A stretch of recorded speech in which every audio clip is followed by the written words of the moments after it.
Hello and welcome to episode 50 of the Arena Regulars podcast. I'm Zach. And I'm Jeff. And we're your source for weekly Drunken Magic the Gathering arena content. Yeah, basically we're just regular dudes drinking regular beer, talking about the excellent adventures of Arlen Korn. Yeah, this is Midnight Hunt Drunken Vorthos. Get ready for it. Because we're going to tell you the story of what happened on Midnight Hunt drunkenly. Because what better way to hear about magic lore than from two dudes that read it once and they're drunk? You know what? I wish I'd read it drunk, though. That would have been more fun. Oh, but we do have some regulars news, which is, of course, our podcast news. Hey, it's episode 50. That's freaking sweet. Wow.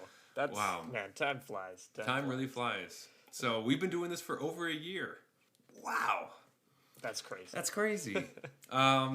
But I'm happy to be here, and been some good times. So It's a milestone. I mean, yeah. Catherine said she doesn't listen to podcasts till you hit 50, so. Hey, babe, we did it. You can listen to our podcast now, if you want. Yeah, she's allowed to, yeah. Hey, this might even be one she'd be interested in. So, True. more about magic, fun, story stuff. And of course, as we do with Drunken Vorthos episodes, this is also a silver series. Jeff, what does that mean? Well, you see, when we rate beers on this show, we rate them on a scale of bronze to mythic, just like the tiers in Arena. Ho-ho. And silver is the tier for macro brews, essentially.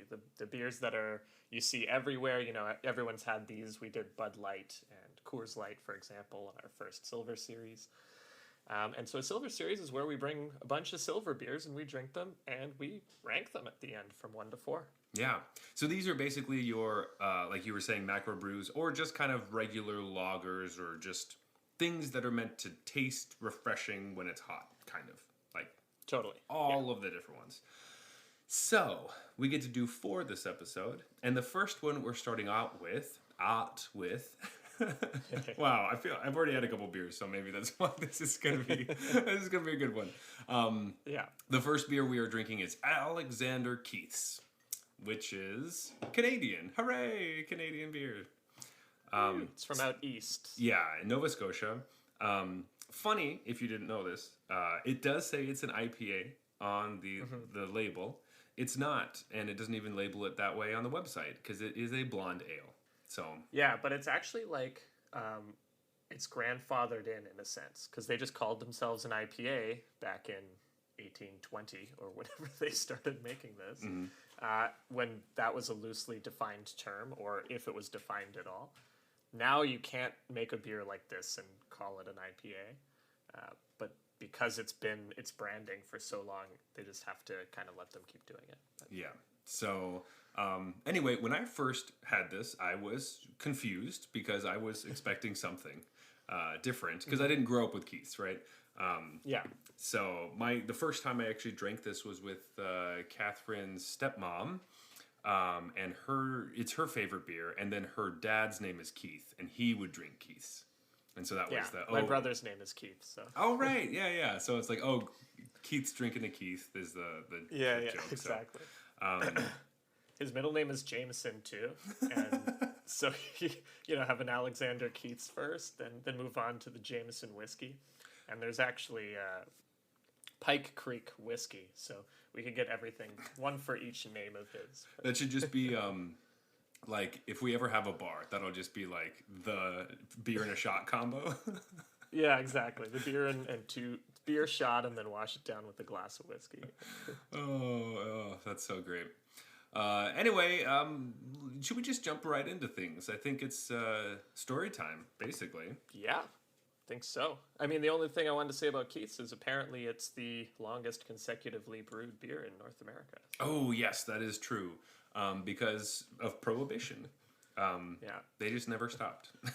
Yeah, they've been brewing it since 1820, over 200 years now, and they're still going. They're still going. Actually, they're brewing some new stuff, which I just found out about today.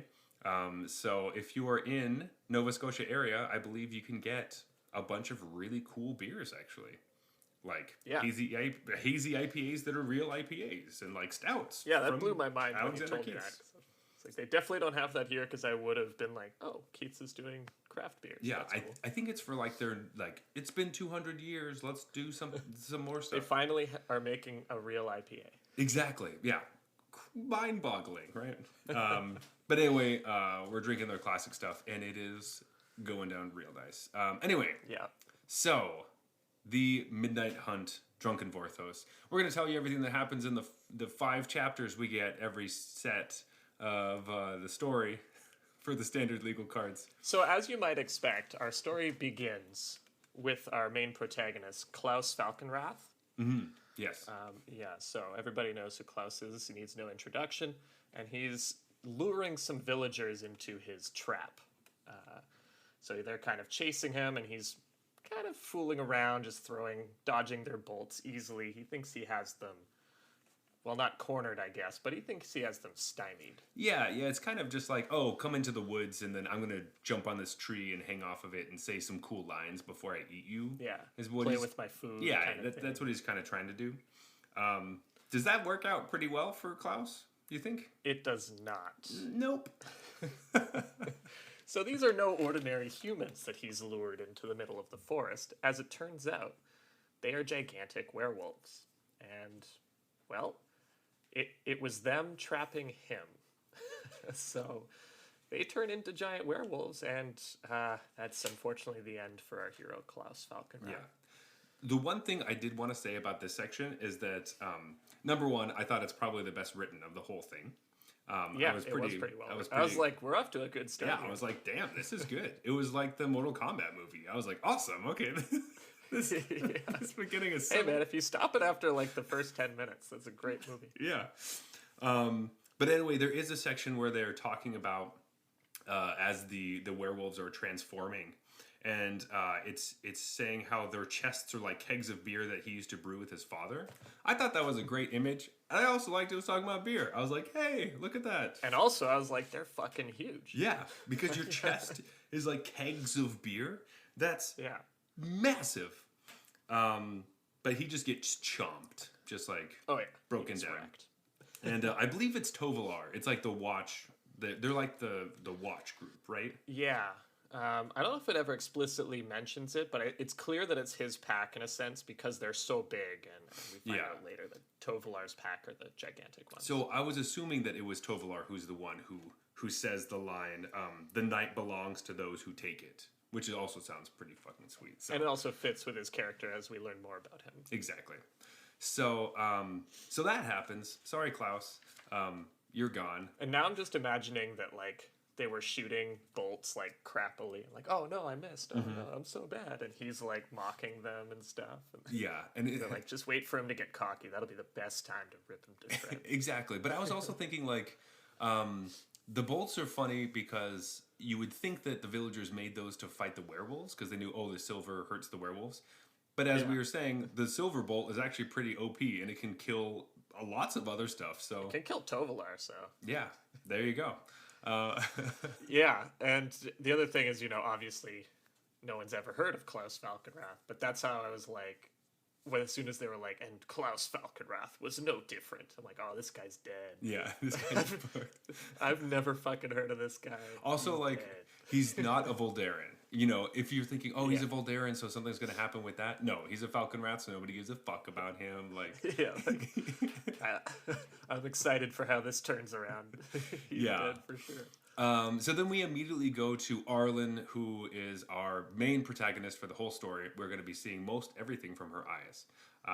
So yay, she's investigating something. Sounds familiar on Innistrad. Investigating stuff. She's getting a clue. They're getting some clues. There's always something going on. So she's talking to this old woman about how I think it's Agatha is this older woman, and her husband got murdered. Which is it's fairly grisly fashion. Pretty bad, like blood on the walls, rough. And she's kind of upset because her Avacyn collar didn't protect her, which used to be a thing where you're like, hey, you have your Avacyn collar, the bad things will be warded away because Avacyn saves you. Well, Avacyn's been gone for a long time, so people still kind of have hope in the collar, and they almost all the collars are broken, so they fix them up with twigs and things to make it kind of be complete, but it doesn't do anything. Though I did like that they have a conversation about the witches in the woods.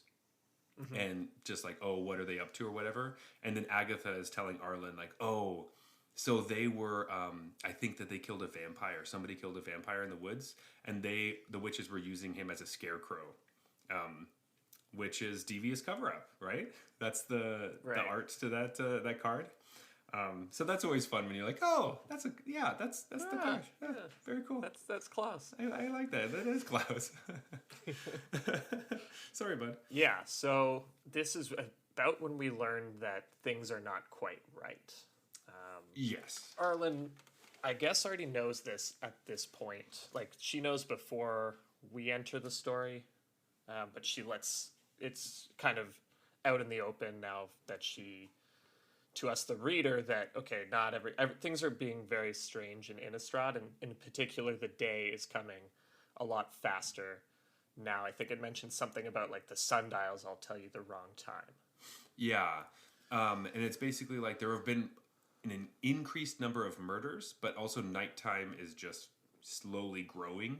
Yeah. And you're just like, specifically on Innistrad, there's lots of things to worry about. Not only werewolves and vampires, but also like zombies and ghosts and all this shit. It seems like everything just easily rips humans to shreds. So being like a human on Innistrad would really suck. Yeah, but it's also crazy because they're still there. It seems like, oh, well, somebody in the village gets killed every single night, and there's still humans around. Like, how many humans are there?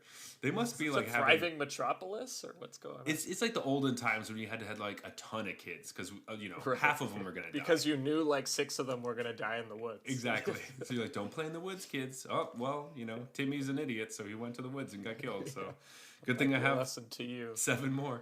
It's their only strategy when you're the like by far weakest humanoid form on the plane. You just gotta procreate a lot. Exactly.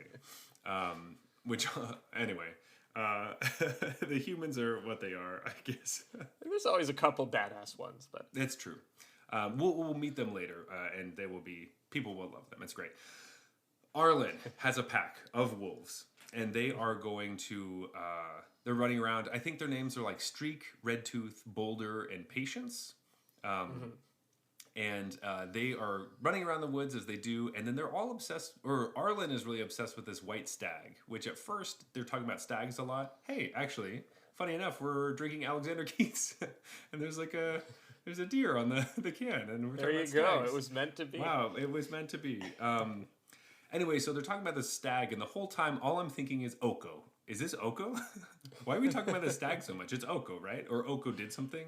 Where's Oko? You've had your cards turned into elk too many times. I'm just expecting him to be It's made you elk paranoid. And anyway, so they're always hunting these like stags because they don't eat humans; they only eat animals, which is very like Twilight-esque. Oh, we're the good werewolves because we don't eat humans. Right. Same thing. We're the good vampires. We drink. Except she's like the only one. Yeah, basically. And her pack really wants to eat other things because, wow, it's so much better. Because they're wolves. Yeah. To be fair, whatever. Wolves don't usually eat humans, right? Nah, so we whoop their ass. Yeah. That's why. Because my chest is as big as kegs of beer. Yeah. Bounce right off me. Anyway, so Arlen finally finds this white stag, right? And then it turns out that she realizes it doesn't walk like a normal stag. So she's like, okay, I'm going to turn away from my wolf form, which, by the way, they can just do this whenever they want. It's not like the full moon comes out and they transform. Yeah, I was under the impression that Arlen was the only one who could control it coming into this. Because she's a planeswalker? Yeah, I don't know. I thought that was like something about her, that she was the only werewolf that like cared enough to learn to do control it somehow. But I don't know. She definitely can do it at whim in this story. Whenever she wants. And this is also the beginning where we find out that she has like a satchel where she keeps her clothes in. Because when she changes between werewolf and human, like she takes off her clothes to not ruin them, basically. Right. So this is a moment where she's like, oh, hey, that's not a real stag. I'm going to turn to a human to talk to this thing because I'm pretty sure it's something else. It's this, yeah. Yeah, so she goes behind a tree to change. And it turns out that the stag is actually Catilda, which is the Dawnheart Coven witch that we know who has protection from werewolves and stuff. If you've played enough Innistrad In Night Hunt Limited, you've gotten creamed by this card before. Yes. So anyway, and then there's a whole talk about how she's indecent, and Catilda's like, oh, whatever, and she like puts on her clothes. And the only reason I bring this up is because it gets weirder in the story later if we know that this is a rule. They establish the rule that she has to do this. So that's what I was going to say. I don't know if this was just for like a joke or something, or it's like they wanted to be technical and bring up this point that everyone's wondering about what happens to her clothes. It's like I would never really have wondered that. But I mean, like, I kind of wondered about it, but it didn't matter as much if they didn't specifically address it and then continue to break their rule constantly. Or just not talk about the fact. Or I guess she's just like naked most of the story. That's what I think. Yeah. And not around the witches. But I'm also glad they didn't focus on her clothes every single time she transformed, because it happens a lot. Yeah, but there were a couple times where it's like, why did you transform there? You know, you didn't have to do that. That was just for one. Anyway, we'll get to it. I don't want to be nitpicky at the beginning. Anyway, so she talks to Catilda, and it's all the exposition dump of like, the Celestis is what's going to help us perform this ritual to get the balance of night and day back, but we can't do it because there's like this gold box, and the only way to open the gold box is with the moon silver key. Right. So of course Arlen decides that she's going to find it. Yeah, she is a little dubious for about a sentence, and then she's like, okay, I'll do it. I was like, yeah, that's what I want to do. Yeah, she I think she was offended because Catilda, so basically we find out, and I'm not sure if we ever get full resolution on this, but this Dawnheart Coven was in hiding, or essentially not there, while Avacyn was around. And then they say something about, like, now that Avacyn's gone, we can come back and do our duty or whatever. Right. Okay. Not sure that ever gets explained, or I missed it, about why them and Avacyn were, like, at odds. But probably because they're, like... I guess... They're witches? You're right, they're not really good? I don't know. Doesn't seem but they're like presented as good witches, like helping out the humans. Yeah, right. And I don't know if they were just like pissed off. It's like, hey man, we were the ones providing protection for the humans. What the fuck? You just got to make this super angel that can do all our jobs for us. We're going on strike. Yeah. Also, if you're reading the story and you're confused, they refer to everything with Avacyn and everything from our last Drunken Vorthos as the travails. So... Yes. Anytime they talk about the travails, that's what they're talking about. I figured that's probably what it was the first time or two, and then later I was like, yeah, it's definitely going to be it. Wasn't aware of this word, and also in French it's travail, which is like work. So I was like pretty confused the first time I read it. The great work of 2010 or whatever. Like, what the fuck? Anyway, so after this, she's basically talking with Catilda, but gets interrupted by Tovalar, which of course is evil werewolf guy, kind of. Yeah. Not exactly. Yeah. He's evil, but like... he's probably evil. The main antagonist. I mean, there are a few antagonists in this story, but he's probably the main one. So he shows up, and we get a quick little flashback of Arlen, and we realize that she was turned into a werewolf by Tovalar 20 years ago. And we get on a cliffhanger of that first chapter. Oh my gosh. Though, is this something we already knew from before? I'm not quite sure. I don't know. Because Arlen actually featured, like... She wasn't featured very much in the previous story. She would, like, kind of incites her wolves to, like, protect something at one point. But I don't know how much of her it was really about. Gotcha. It's more about, like, Jace getting Liliana to fight Emrakul and stuff. Like, Arlen was there, but... I don't know. Definitely, I don't think we got her origin story. For sure, yeah. That definitely makes sense. Because the other origin stories I was trying to read off of her didn't make a ton of sense. We learn a bit about it through this story, and it's kind of woven in flashbacks. Yeah. And we'll continue to get them throughout the entire piece. So moving into episode 2, or chapter 2, this is more, it's very wolfy. There's lots of wolf things in this story. But this is more of like what it feels to be a wolf. All the smells, and you're like, you know, the woods feel certain ways, and I felt it was like a bit much on that, because it's like half the chapter is just like describing what it smells like, or the the bestial, I almost said bestiality, the bestial nature of your heart. So I actually liked that a bit more because it's better than some of the dialogue.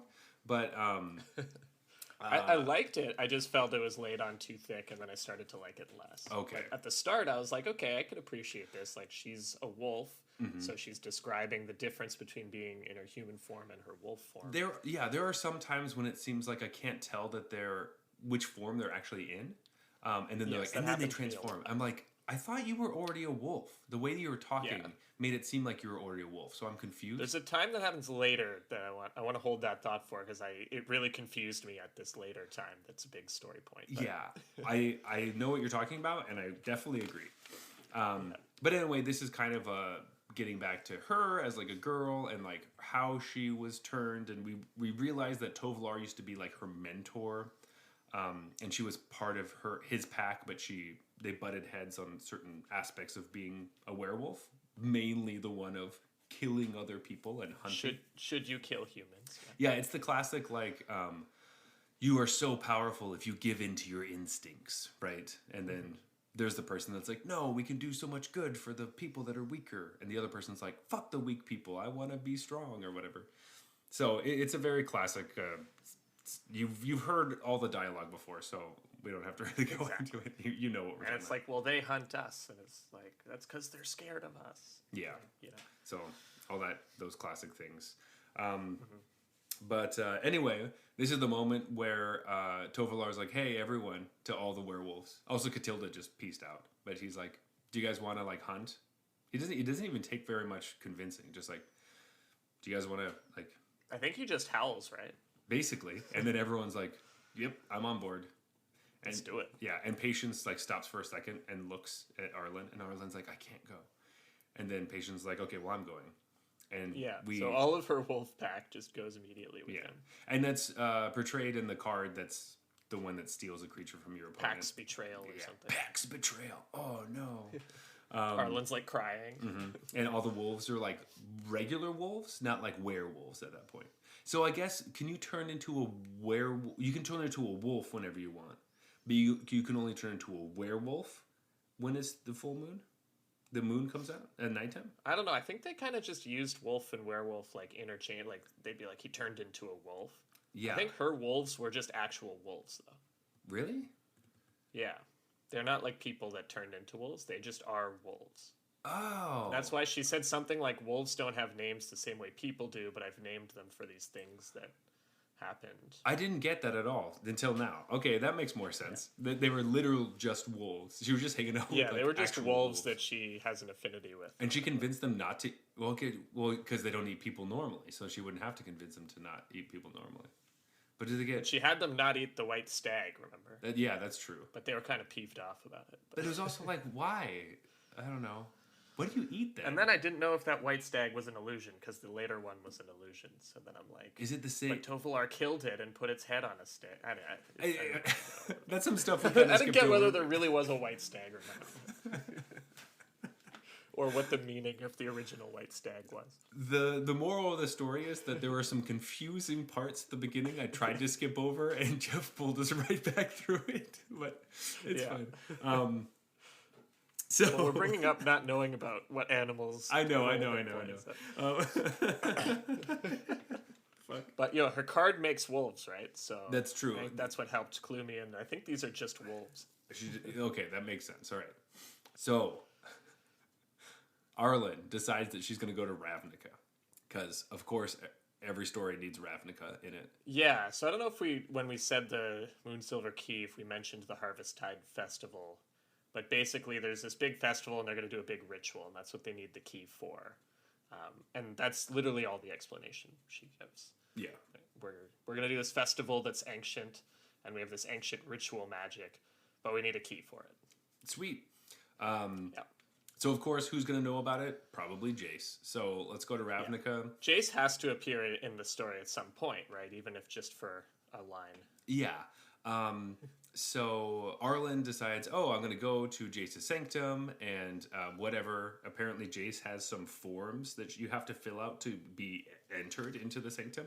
I guess. Yeah, because he's the living guild pact, right? Is he Right. still the living guild pact? I don't know. No, they changed it to somebody else, right, during the whole fucking war. Anyway, he's an important person on Ravnica. Yeah, it was like Niv Mizzet because he was all the colors. Anyway, they show up to Jace's sanctum, and Teferi happens to be there, as well as Chandra and Kaya, because Kaya's just chilling now, I guess. Is done with whatever she was doing on Kaldheim. Didn't tell anybody about it. Didn't finish her goal of killing Vorinclex, and was just like, okay, what's next? I don't know. It felt really weird, right? But in like 2 years or something, when the next trader's around, Kyle will be there. Like, Yeah. And my hunt for Vorinclex led me here. tirelessly, I've been searching for you. It's like, but what? That's bullshit. I know for a fact you were just chilling in Jace's sanctum. Yeah, like what trying the to fuck? mac on Teferi. Like, okay, Kaya, I get it that like you're on like one card in Midnight Hunt, like the one that's unplayable and limited. I know. Once those people showed up, I was like, oh yeah, I didn't even notice that those characters were on cards. But now I'm like, oh yeah, Kaya's on one and Chandra's on one. Yeah, that's true. So it's like, oh yeah, they were there, and Teferi's on two, I guess. But it's just like, I don't know. Anyway, so they're there, and of course Chandra has like the best dialogue, which is always just her being brash about everything and like really rude. Yeah. And then the joke is that Jace walks in and he's upset with Arlen because she filled out the forms in pencil instead of ink. It's just like, what is this? It was so weird.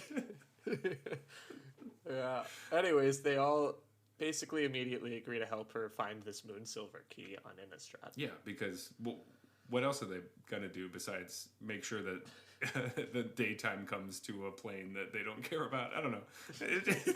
It's just like it seems so ridiculous. But I mean, Teferi. The funny thing is, Teferi seems like he's so important. You know, he's such an important dude, and then he's just dicking around with whatever. Like, yeah, all right, I'll go to Innistrad and look for a key. Like, Teferi, the last quest you joined in on was because they had to get rid of like Nicol Bolas, who was going to destroy the multiverse. Like, sure, that makes sense. I have to go to the Innistrad to find a key. Like, I don't know. It just doesn't. Because some crazy witch I talked to in the woods seems to think it'll help. Yeah, the night's getting a bit longer. Also, like, how much they actually trust Arlen? Like, how much do they know her besides a person that showed up to the war?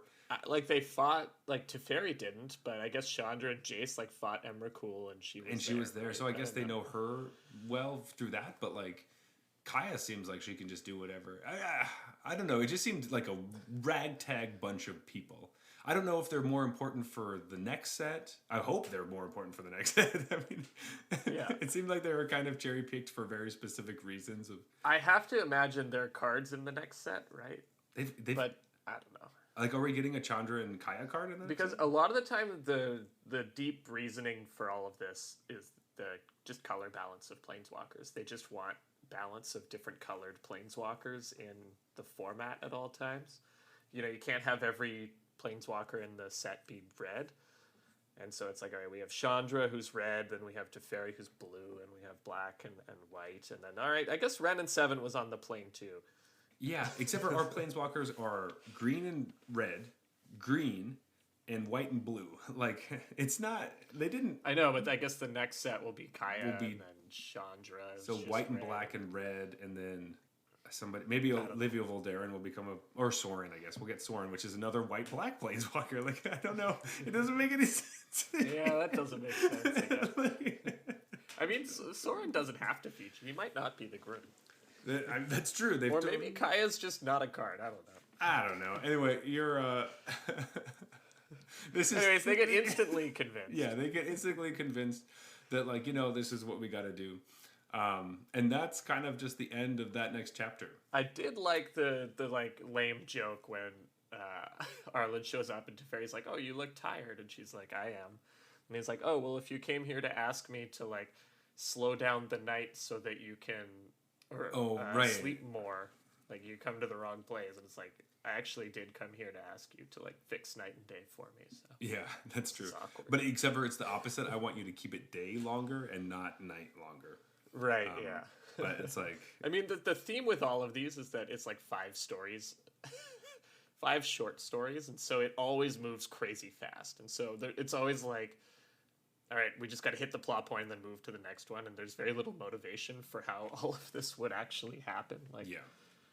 you know, Chandra might be the kind who's like, sure, I'll help you find a random key in Innistrad, because, like, she's impulsive like that.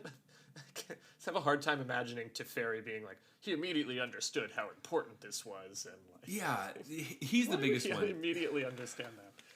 I don't know. I also feel like, well, we'll talk about it. We'll talk about it. But I think before we do that, we should go to a beer break and grab our next beer. Good call.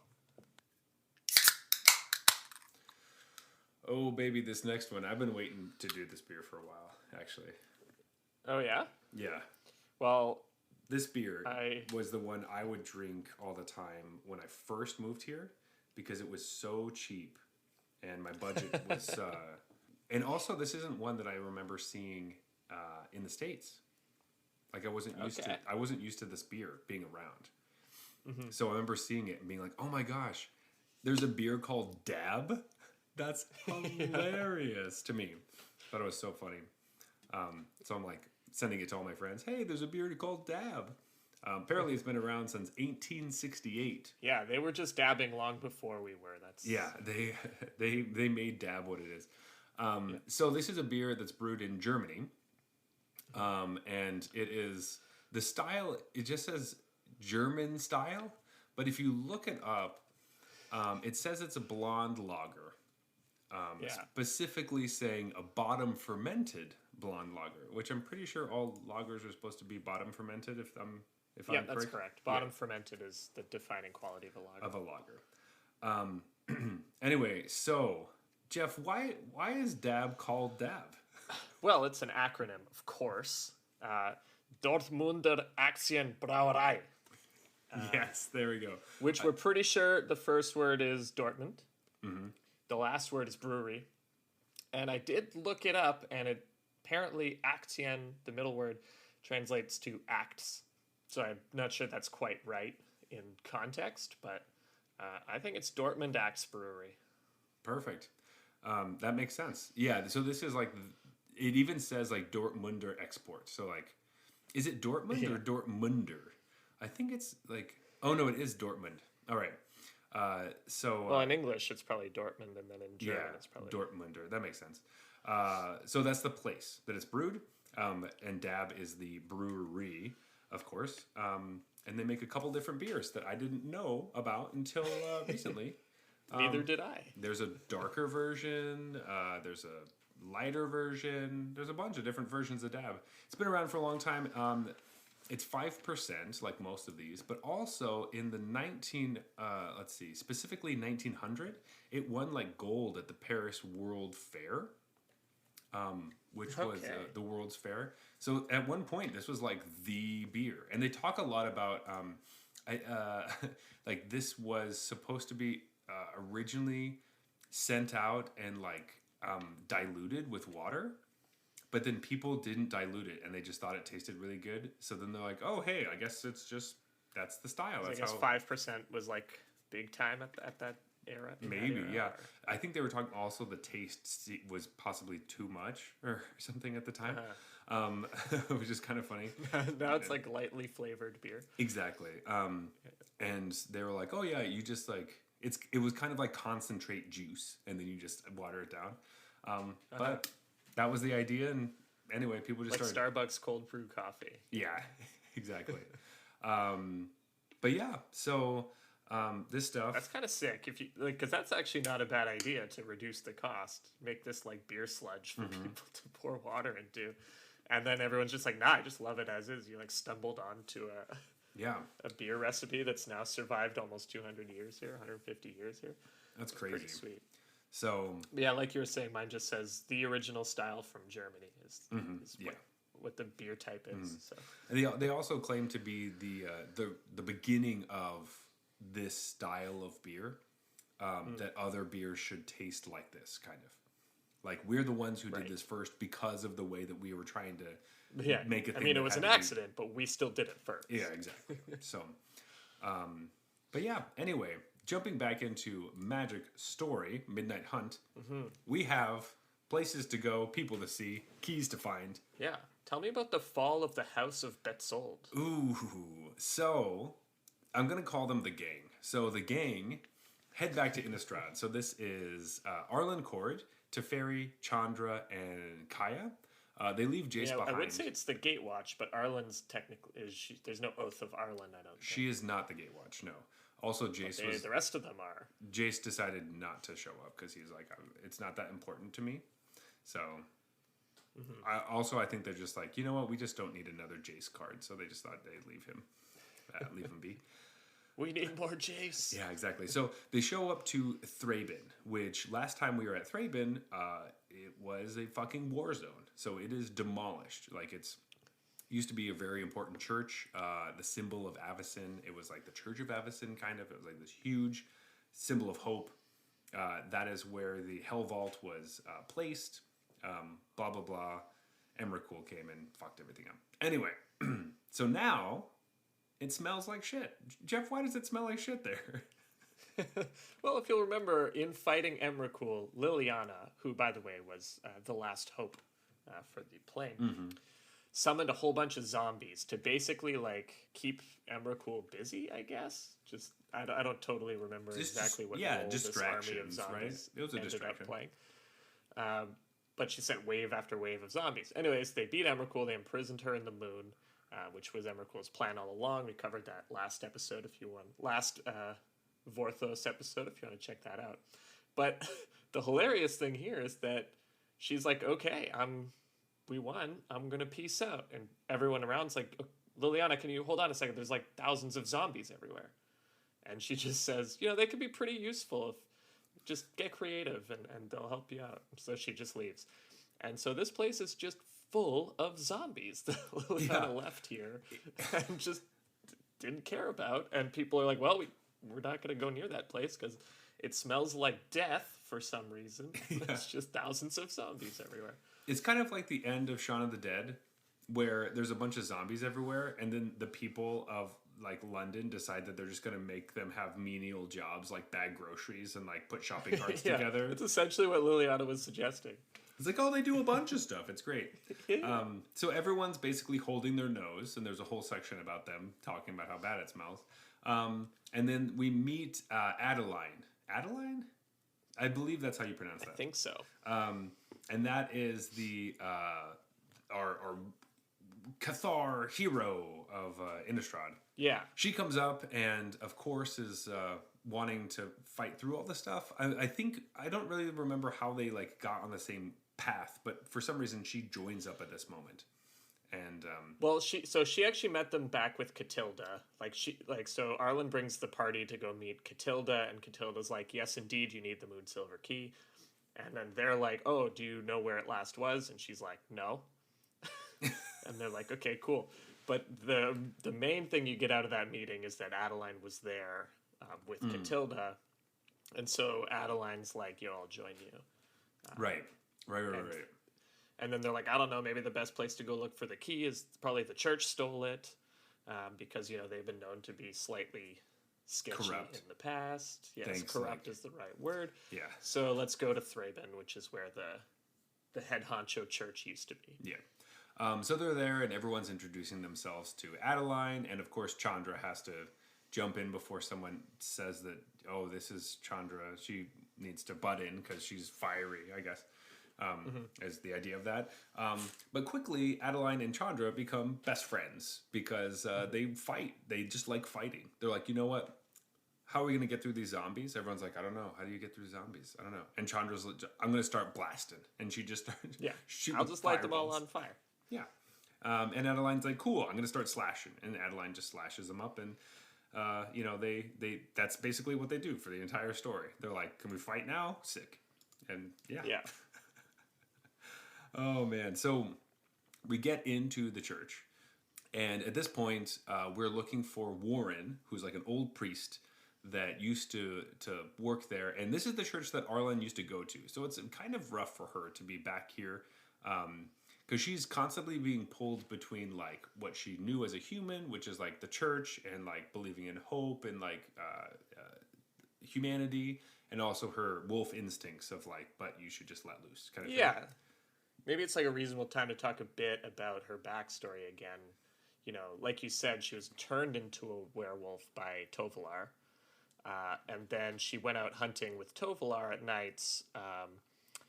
Basically didn't like what she had become because I think she killed somebody. She killed like, I think it just said the boys in her village that used to steal pies or something. Mm-hmm. And then they were out hunting werewolves and they shot her with a bolt. And then when she came to, they were all dead. And so she joined the church as a way to like fight off her own condition. You know, she was having fun being a wolf until she actually killed somebody. And then that was too much for her. So she's like, I'm going to join the church and try to fight this. Mm-hmm. And so she was a church for a long time. And so she knew this Warren priest who was one of her instructors or whatever at the church. Exactly.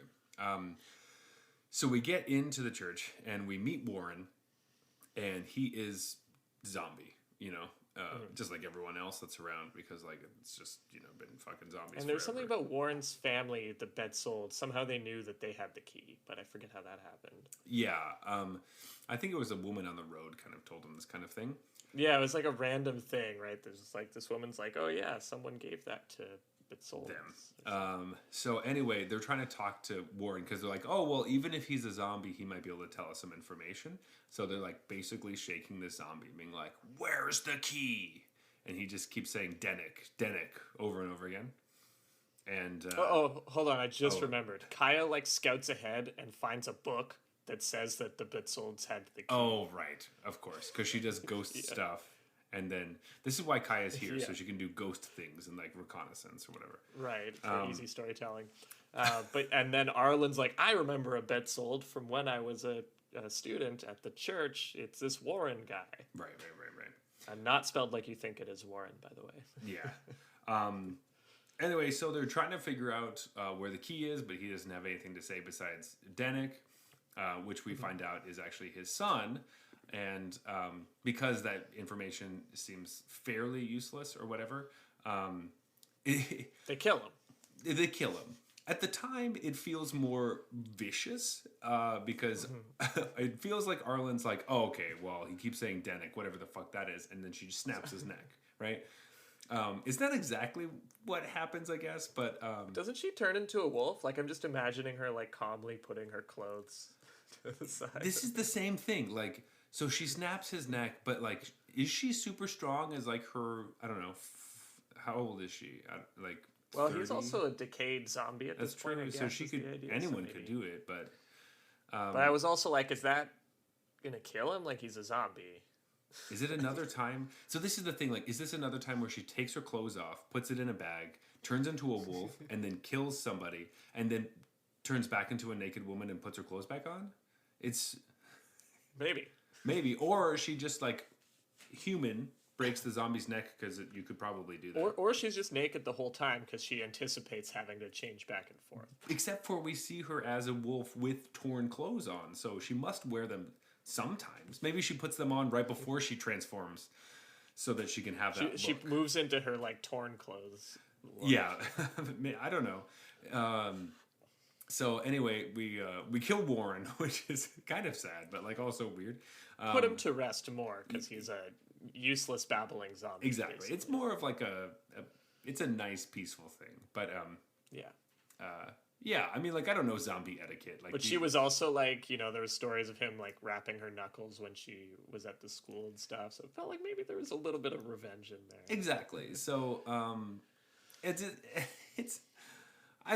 I don't know.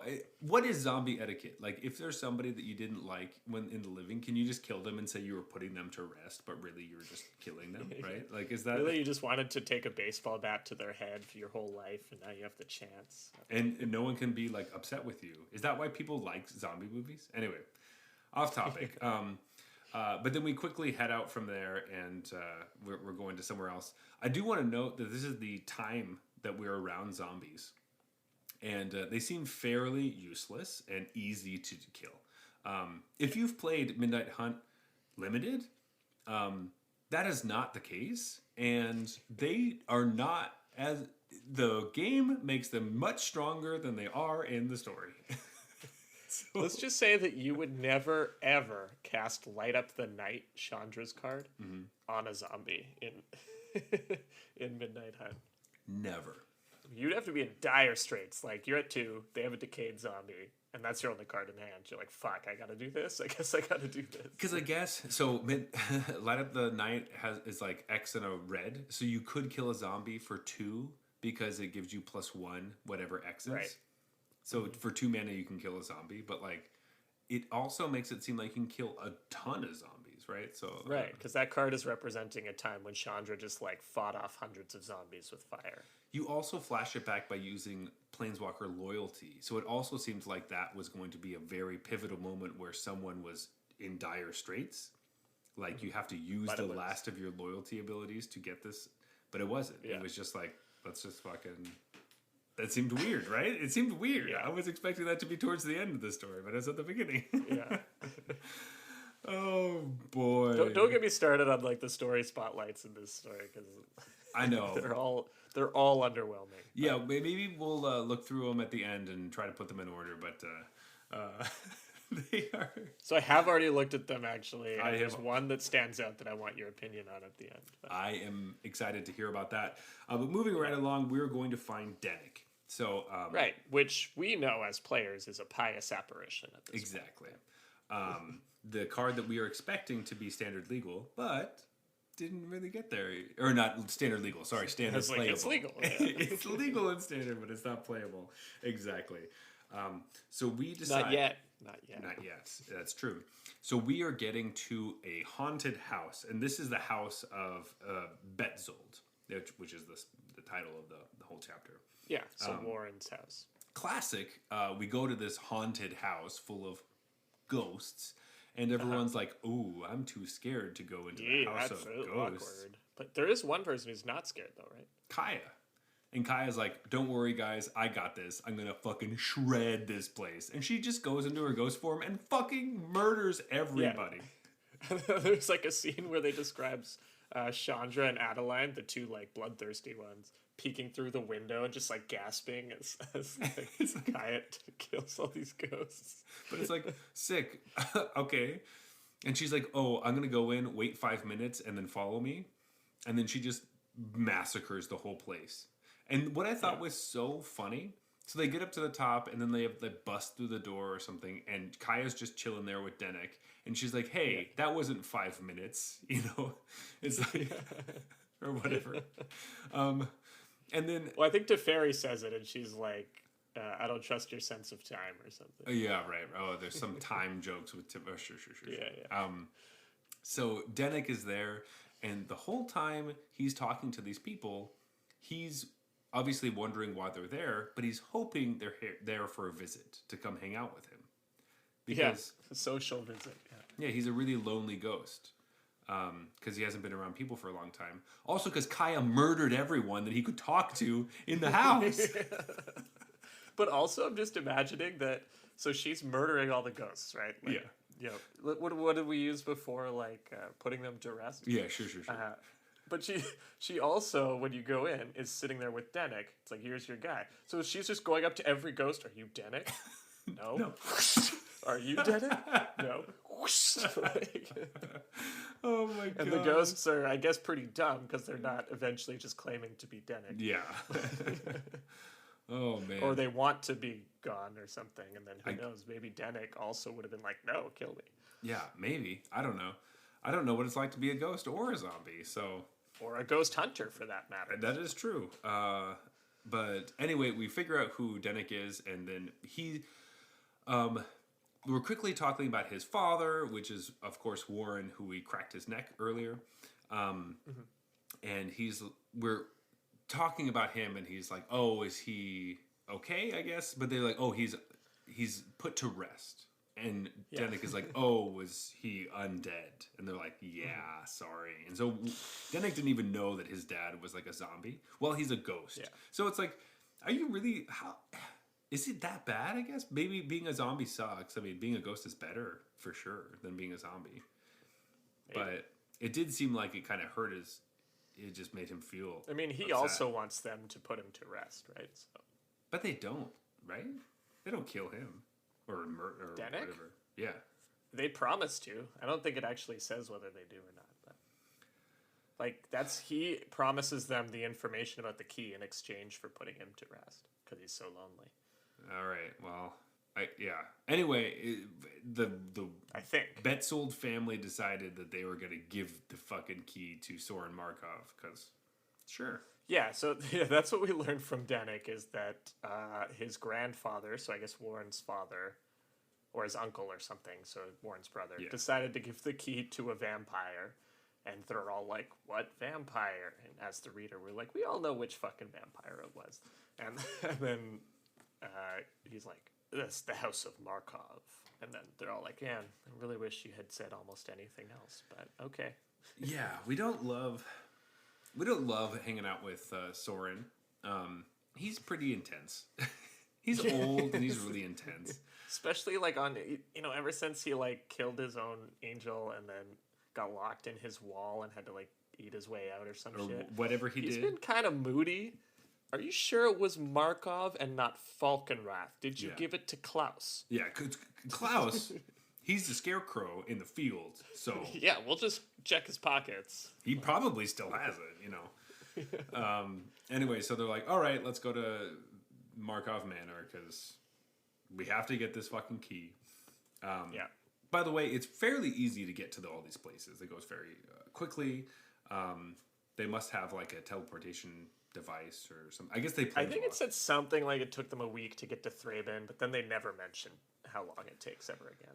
Yeah, and also, isn't this festival like imminent? Like, is this pressure time? Like, I can't really tell if this matters. How quickly. I don't know. Was the festival supposed to be like at the end of the 6 months away, or was it like, dude, we're doing this like in 2 weeks? Can you get it? I don't know. I have no idea. We have the whole plan, and we don't know where the key is. We need you to get it by tomorrow. Is that cool? Yeah, we need you to get it at a point in time, and probably by the time you get it, the festival will be starting, so that'll be good. Yeah, it'll be really ideal. Yeah, lucky. I think this story could have used a clock. It would have been nice to know when we needed it by and be worried about it, but instead, no, we're not worried at all. We just know that there's a fun story we're going on, which is also good, I guess.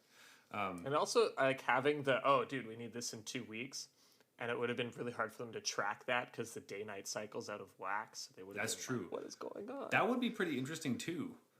There's some interesting things that could have happened that didn't. But anyway.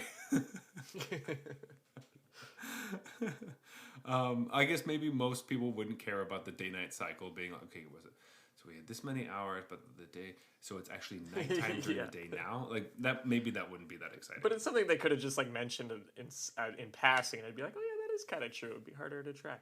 Yeah. Or it doesn't have to be, like, exact calculations. It could even be just, like, slowly we know that, like, it's getting darker each day and, like, we're worried about it.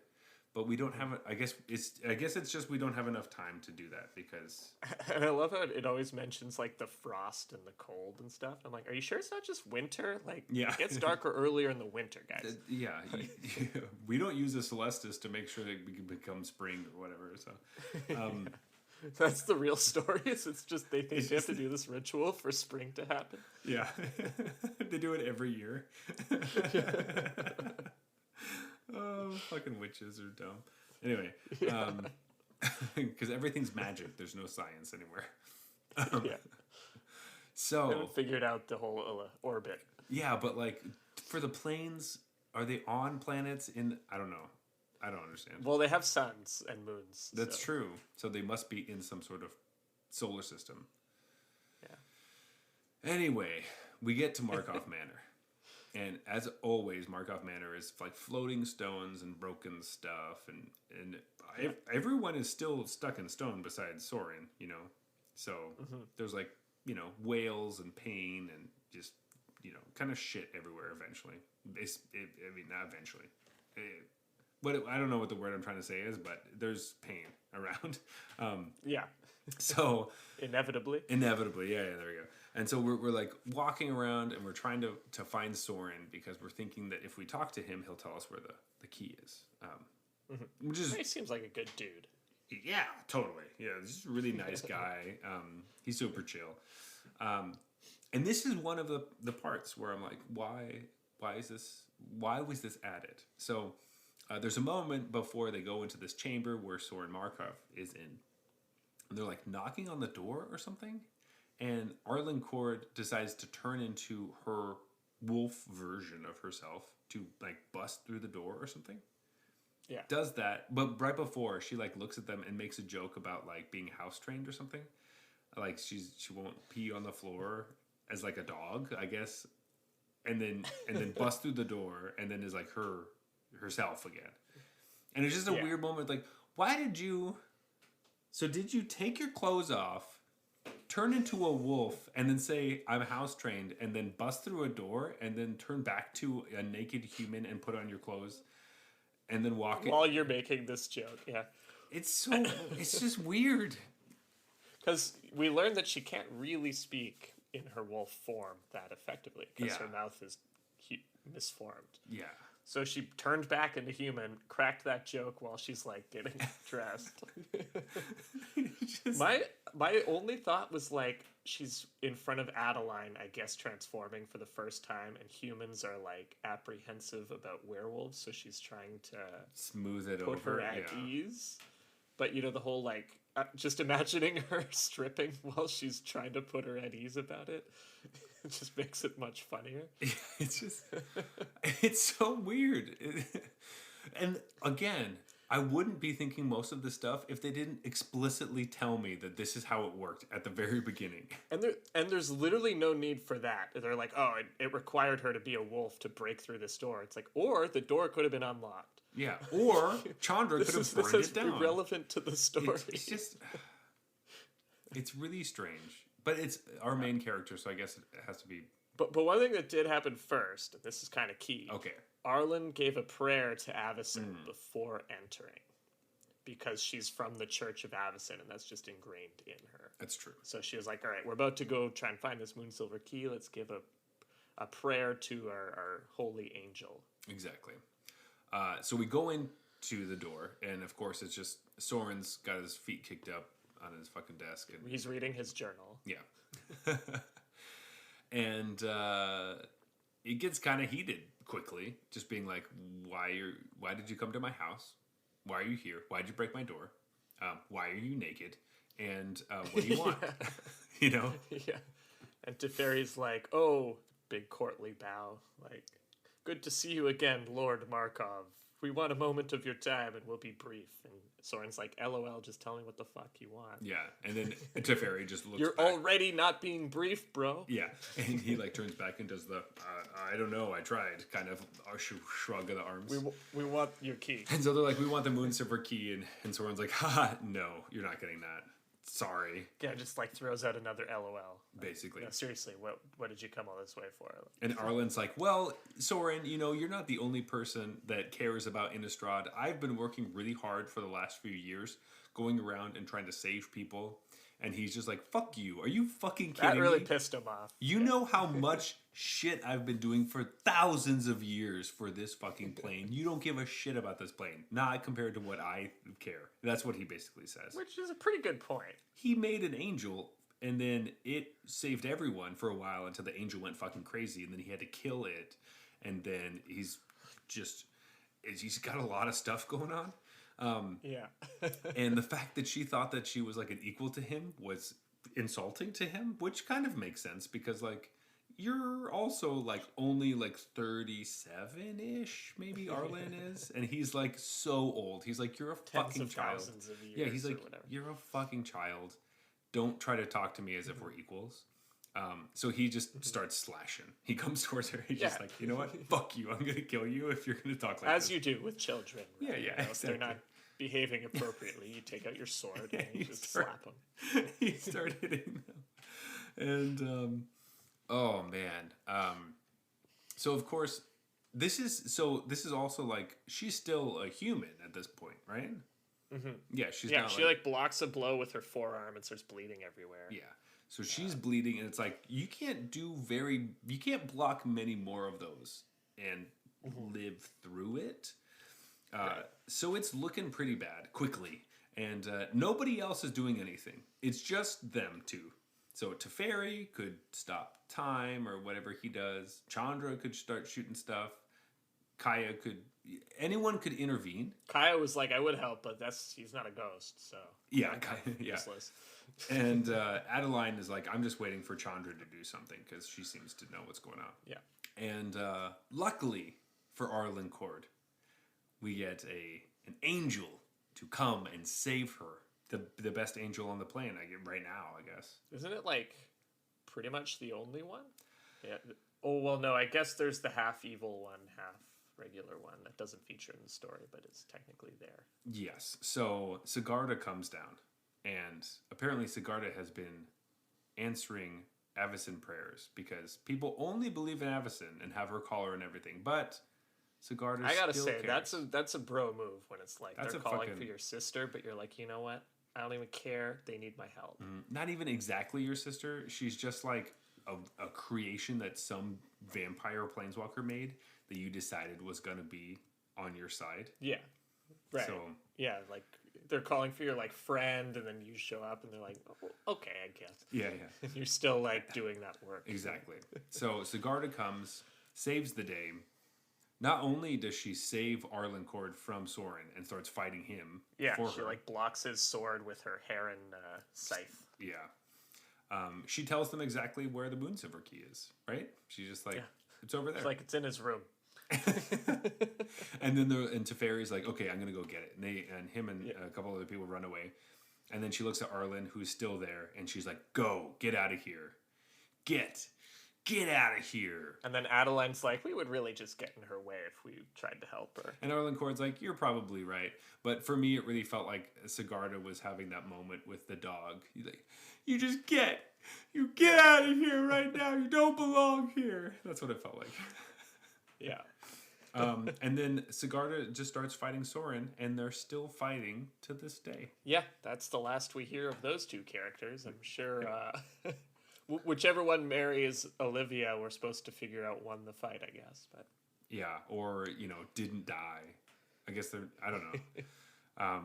So they're still fighting, and then the end of the chapter is they find this Moonsilver Key, and hooray! We found it! Yay! yeah. Which is depicted in the card Secrets of the Key. Yes. Seems poorly named. They didn't discover any of its secrets. They just found it. They just found it. Moving on to episode 4, which is the Harvest Tide. We are met with Olivia Voldaren. Yes, vampire extraordinaire. And she has ripped off a woman's face and placed it over her own, as far as I can tell. And while bathing in blood. This is what she's doing at the time. Basic vampire stuff, Yeah, this classic vampire noble shit. Exactly. She's wearing her mask. She's got to make sure that her cheeks get rosy, right? It's important. Yeah.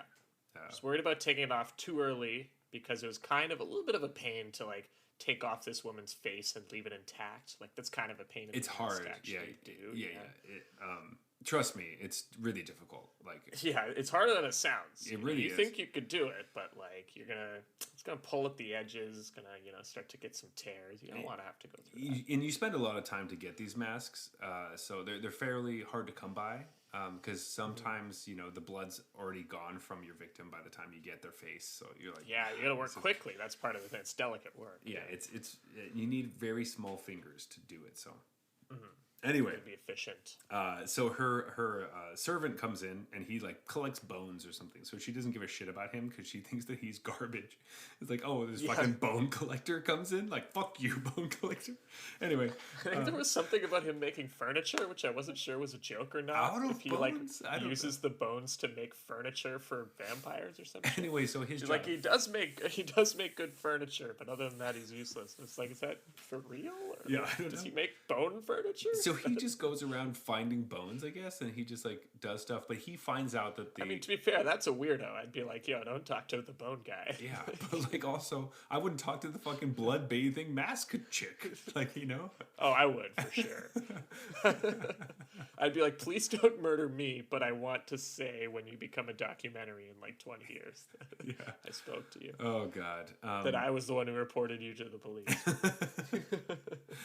Anyway, so he's out and he's trying to collect some bones, but he finds out about the Harvesttide Festival and that they're making effigies of Olivia Voldaren, and he was really pissed about it, so that he killed the person that had the effigy and then burned the effigy, which Olivia Alderan was not very happy about, because she's like, why would you do that? Just let them go to the place that they're going, and we can figure out more information that way. Yeah. And then she even said, like, take the effigy back and, like, we'll put it here. Like, it's a statue of me. I kind of want it. Yeah, it's fucking cool. And then also he finds out that the gang is headed towards there with the Moon Silver Key. So he's really just a scout at this point. Like, he just finds out information. And he's like, what should I do? Should I try to go kill them? And she's like, well, no. You just never interrupt someone who's doing your own work for you. Like, just let it go. Like, plus, you suck, Bone Guy. Yeah. You're not going to do a good You can't job. beat Teferi. Yeah. Like, I don't know. You can't. Come on, Bone Guy. Bone God. Furniture, man. Do you think you could beat Teferi? You can even get a name for this story. I'm pretty sure, luckily, through this whole thing, she didn't have to take her mask off. So, that's nice. props. Good job. Yeah. Like, that's, So it's she'll always keep that complexion. great when you don't have to ruin the face, the person's face that you put on your face. So, we are now at the Harvesttide Festival. Yeah. I really hope it doesn't get stormed. That would be just a bummer, right? Like, Yeah. it seemed really nice. So there's this witch, Didamia, and she's like carving these pumpkins into like suns or something, and then they glow when she does it. These little kids. Because everyone needs a little more sun at this point. Exactly, yeah. The kids have these suns. It's a beautiful, moment of hope. And then there's some howls we hear. Oof, that's not a good thing to hear. This might come as a surprise, but it's Tovalar. Oh shit! It's Tovalar and his gang of wolves. I forgot about them. That was so long ago. Yeah. Man. Yeah. And they just remember, their thing is like killing humans, I guess. And this was a whole lot of humans gathered in one spot. But there's also children humans and like adult humans? Wow. Yeah, I don't think they care, man. I don't That's think they care. so the festival gets stormed real bad by lots of werewolves, big ones, hungry ones. Yeah. If you've ever played against the card storm, the festival, it kind of reflects what happens here. Like, they get fucked up. Yeah. Like something gets played and then a bunch of stuff happens and then everything gets like just pushed. And you're like, how did that happen so quickly? I thought I was fine, and then I wasn't fine. And then you're not that's fine. pretty much Basically what happens. what happened here. It's a perfect depiction. All the pumpkins get smashed. All the trinkets, worst the part. candles are thrown The sun over. pumpkins. Everything's destroyed. Oh, and the wine was spilled everywhere, and I was like, well, God. that's a real tragedy. Like, now I know you're animals. Yeah. You know, you're getting rid of the liquor for the survivors. Can't That's believe. brutal. Can't believe that. You know how long it takes to make that? You Yeah, don't, exactly. because you live in the Crazy. woods.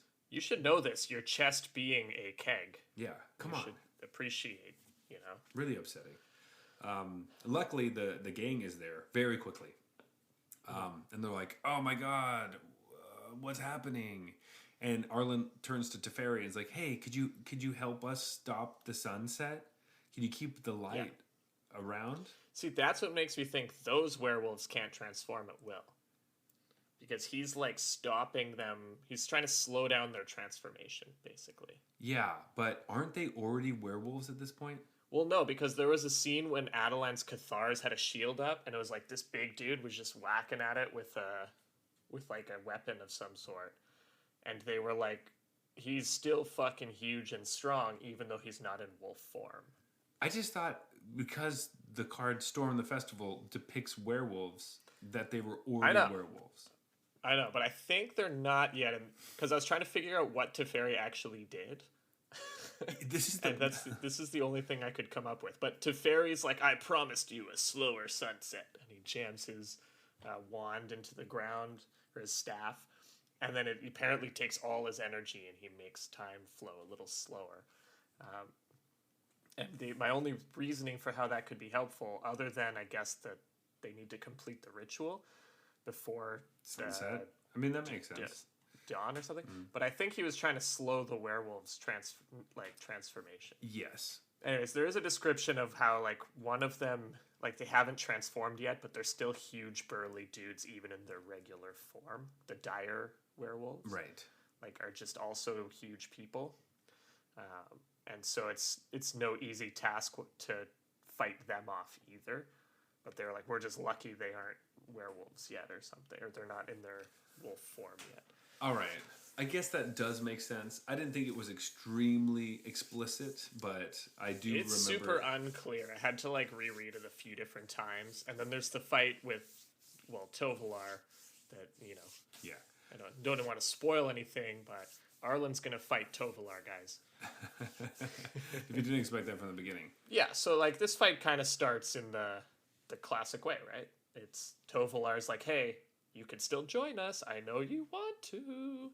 Because she feels her, like, bestial instincts kicking in. And she does admit part of her wants to join them, but, you know, it's the same story. She is able to fight that and understand that they should be protecting the humans and not fighting them and all that. And so that's kind of the standoff that occurs at the end of this chapter. Yeah. It's the basic Star Wars story of, like, Vader versus Luke, you know? Join us and you'll be stronger. Oh, no, I need to fight against the dark side kind of thing. More so than, like, Anakin and Obi-Wan, which is, like, Obi-Wan being like, come back to me. You were once great. And then he's like, blah, blah, blah. I don't know. I'm a bitch boy. But this is where I was super confused and had to read it again because they start fighting in their human form, as I understand it.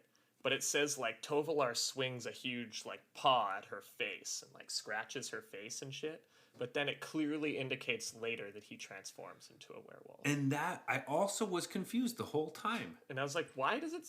Like, I think they're trying to make the link, oh, like, he is really a wolf, so we're gonna... When he punches her, we're gonna say he, like, paws her. But it just got confusing, because I was like... Oh, he didn't, and then it's like, and then finally he transforms into his tree. It's like, wait, you said he hit her with his paw and scratched her face earlier. Was he not already a wolf? That's exactly how I felt. Where I was like, I thought that it was just really confusing, and like I did try to read it several times, being like, what is going on? Like, when they fight, and it's happened throughout we've talked about this a couple times, where it's like, were they a wolf or were they not a wolf at this moment? Right. Because it seems like they would have to take their clothes off and stuff. Maybe the whole time they're not doing that. It's just like they're using words that make me believe that they're a wolf at that moment, because it wants to remind me that they are part wolf, and so then the language you would use would be wolf language. But that's my interpretation. Like, they were intentionally trying to blur the line from wolf to human, because, like, oh, the werewolves aren't either. They're kind of both. And that's, like, the point they're trying to make. But then it was also, like, then they would actively mention transforming later. And so it's, like, it just gets confusing. Like, either blur the line or be, like, you know, clear about it. But when you do the, like, I blur the line so you don't know which form they are, and then I'm like, they transformed. You're like, which way did they transform? Yeah, like, I don't know. Because I don't know which form they were in before. Because then it also makes me feel like slowing the sunset doesn't fucking matter, because they can transform whatever they want. Like, yeah, that was the other confusing part. So, like, I don't know. I think Arlen can transform at will.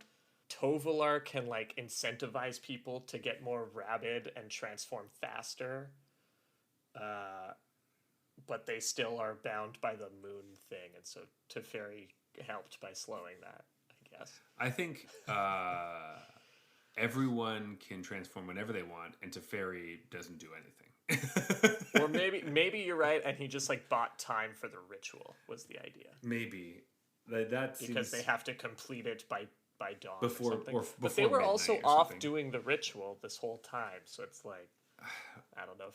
I don't know. Maybe, but this is one of my criticisms, right? Like, Chandra's big card basically did nothing. Kaya's big card, I guess, was fine. It's Thraven Exorcism, which, you know, we love on the podcast. And Teferi's big card, much like the card itself, seems to have done nothing. So it's like, I don't know. I feel like these moments could have been... Like, how necessary was the Gatewatch here? But you could have done this without any of them, almost. Like, it's just like, oh, hey, let's go to a haunted house because we have Kaya. Or, like, do we have... Like, you could do anything. Like, it's just... Yeah, Chandra beat, like, the apparently world's easiest zombies, so...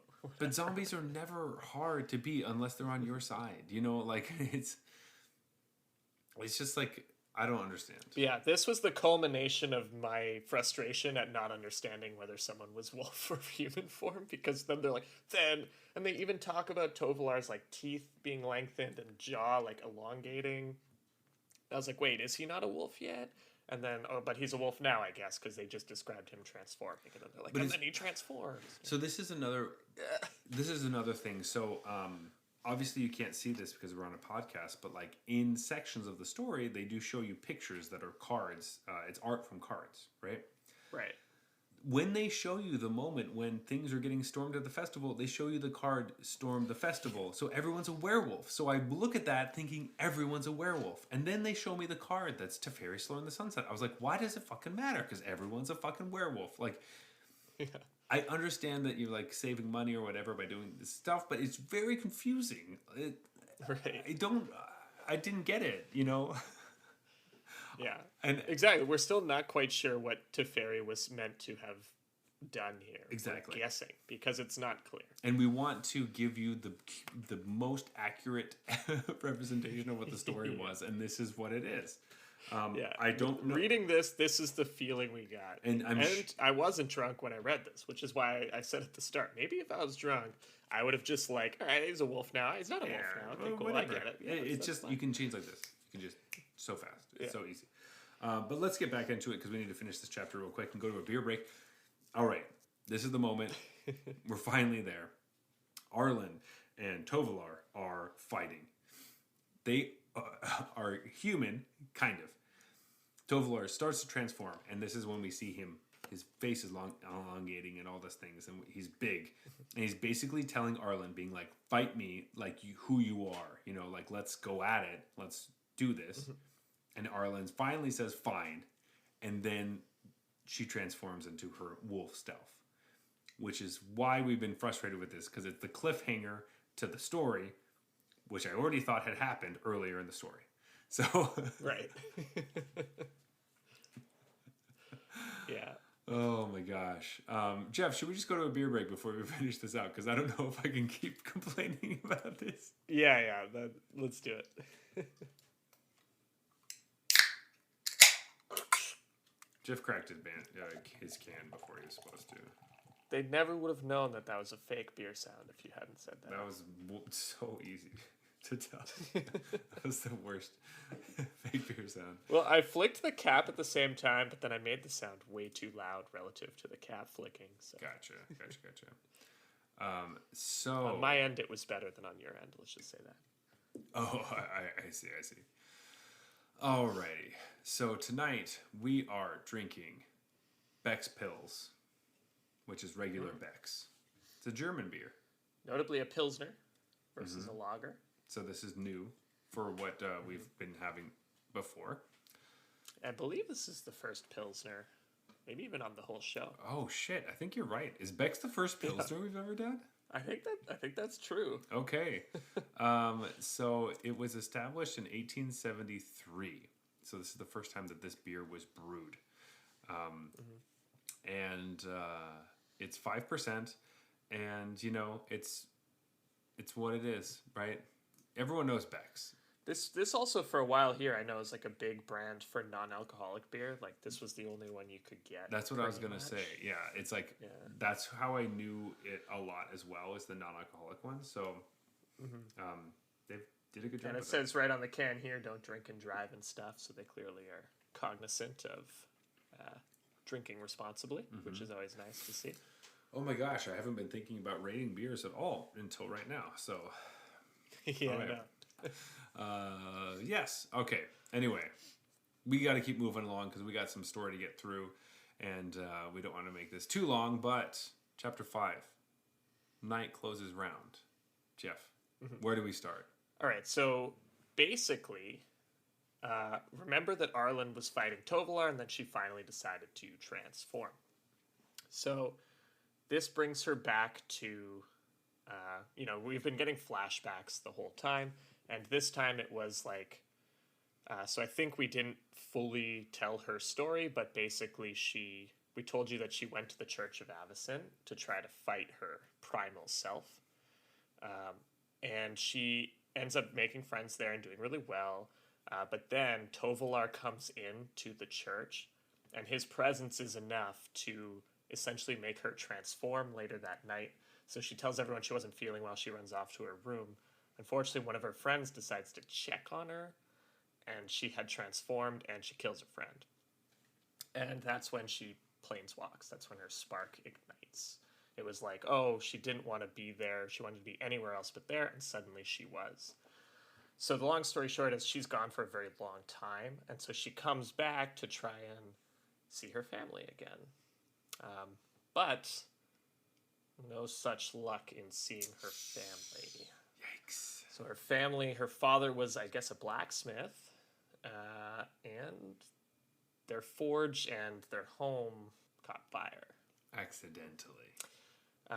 So she comes back to the village, doesn't know anyone, they don't really trust her, but she eventually gets the story out that it burned down and they did not make it through. So, come back to Arlen fighting Tovolar. Both in wolf form now, taking different blows. Obviously, Arlen is smaller than Tovolar, and it is also reminding her of the time when she was part of his pack at the beginning of when she transformed, and she had tried to fight him in a duel of dominance. Right. Like that? Yeah, she challenged him to be the alpha of the pack or whatever because they had disagreeing philosophies on how they should live their lives. Exactly. This does not go very well for her, but also him, for they both have scars from that specific fight. And she is getting reminded of the last time she fought him and how she tried to kill him and could not. Yeah, but basically what, like, my interpretation of how they told that story of the first fight was that he wanted her to, like, try to kill him to make her realize that she's primal, that she's a wolf at heart, that she wants to kill. Like, I think he probably easily could have killed her at that time, way back when, and won the fight, but that wasn't his goal. His goal was to, like, you know, put up pretend like he's fighting, but really get her to unleash on him and realize she is the same as him. Yeah. So that's why he didn't just, like, whoop her ass when she was, you know, a brand new werewolf. Exactly, like a child. So things are getting grim. It really seems rough. This fight is not a fight that seemed like the same one from before. To me, it seemed like this is a fight to the death. Yeah, I think it's kind of started out that way because it mentions Tovolar, like, smiling even as she's, like, making him bleed and stuff and slashing him, but his smile ends up going away fairly quickly. I think he picks her up and then stabs her shoulder through the trunk of a tree that has broken, and so her shoulder's fucked, and then she breaks through that, rips that piece of wood out and stabs through his leg with that piece of wood, and that is the moment where he decides it's a real fight. Because his leg that's when he loses his smile, when the piece of wood goes clean through his leg and out the other side.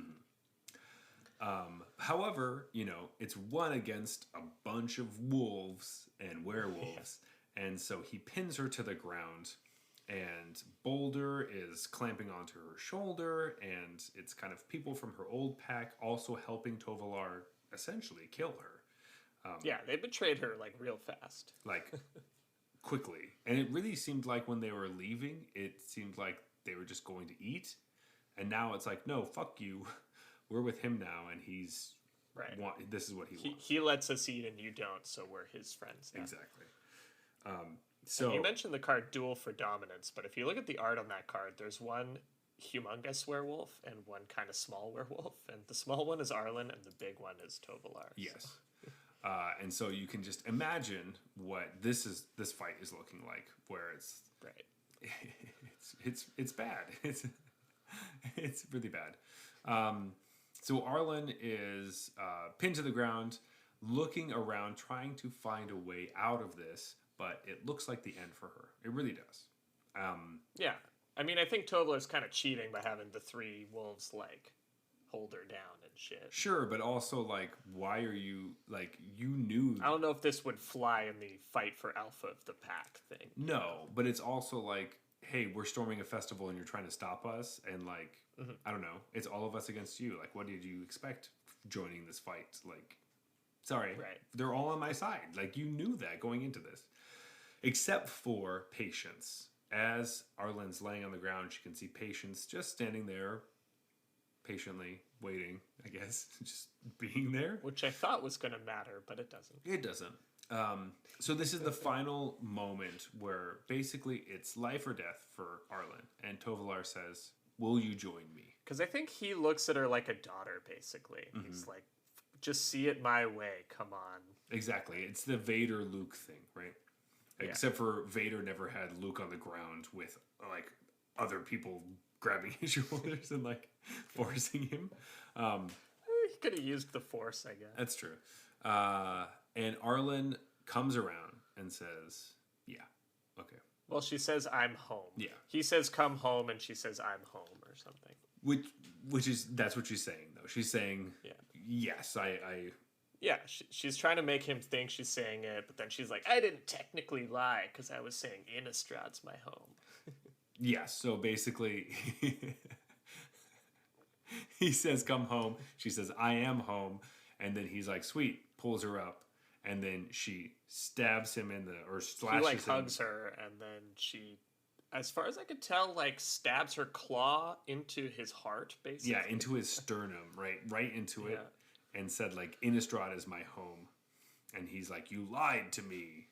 And she's like, yeah, but not. Also, leave now and stop fighting the witches. Right, and like, stuff. I have the high ground now. You better leave, or I will kill you. Anakin, I have the high ground. And he just says, okay, and then just howls and runs away. And then everybody leaves. Yeah, I was so surprised. He's like, okay, you win. And she pulls his claw out of him, and then he howls, and they all leave. Yeah. I was like, what the fuck? It's that easy? I thought someone was going to die. I thought Arlen would die, or he would die. Someone had to die, you know? But no, I feel like that's lazy, right? I felt like it had to go down the route of, I'm not going to call it off. This is my way of life. You're going to have to kill me. And then she had to kill him. Yeah. And then the pack would be hers. Right? Yeah. Because she killed him. And then they would be like, oh, she's the alpha.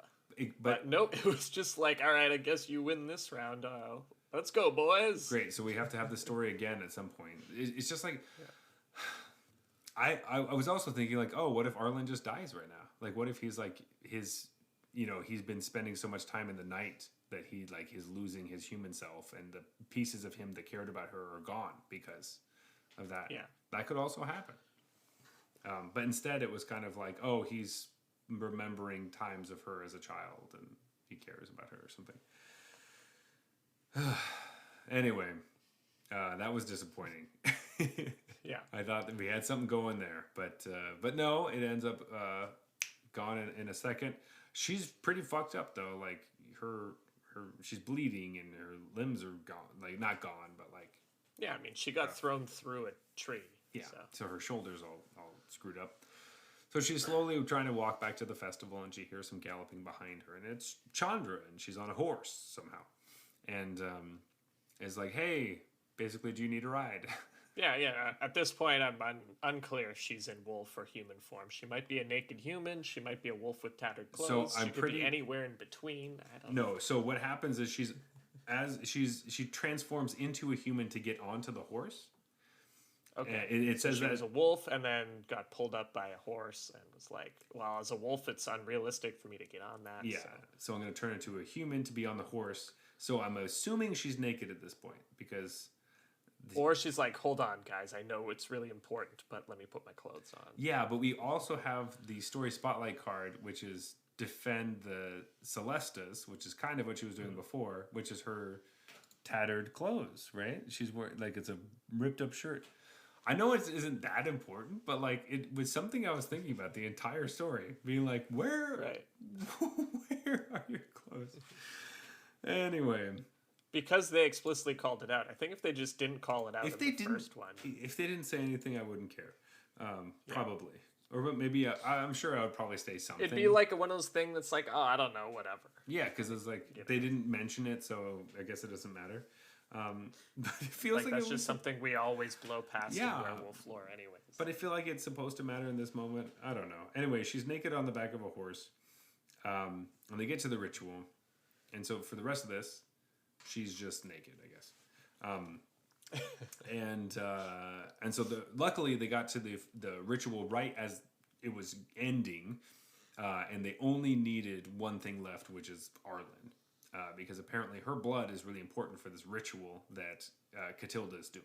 Yeah, because I guess like they're trying to take back the night-day balance, and she's supposed to be someone who wants the night, but has decided to protect the day folk instead. So she's like I don't know. That's what I got. Is you probably need someone from the other side to like okay this. Turn their key. That's nice. I had no idea. I was also confused.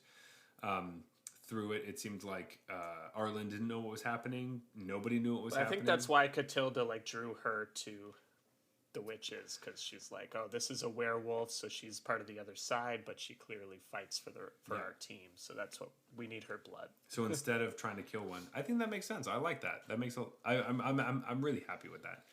So they use Arlen's blood and like the ash of something that they have. It's kind of like a finger, and they ash it off, and it is in a bowl. And they need a soul, and Catilda is basically deciding that it's going to be her soul that goes into this thing. Yeah. She's kind of sacrificing herself. Yeah, kind of all of a sudden, too. And she's like, oh, the last ingredient, a soul. And then she's like doing that exorcist shit, and like stuff's running out of her. And like the witches are holding her up because her body's starting to go limp. Leading up to this, I really thought that the witches were going to pull a fast one on Arlen, and they were actually going to steal her soul, and they were going to kill her. It seemed like it was going that way. Because right? Arlen was getting really... First, we need just a small sacrifice from you. Yeah. And she was getting really uneasy and looking towards the gang and being like, is this what's happening? I don't really know. And she's kind of mouthing like, is everything okay to everybody? And Catilda's like, shut up. Yeah. And as this is happening, guess who flies in or runs in or something? I think she flies in. She like portals in somehow. Yeah. I'm guessing it's Olivia Voldaren. Yes, it is. Sorry, no, it's actually Klaus. Yeah, it's Klaus. He wasn't dead at all.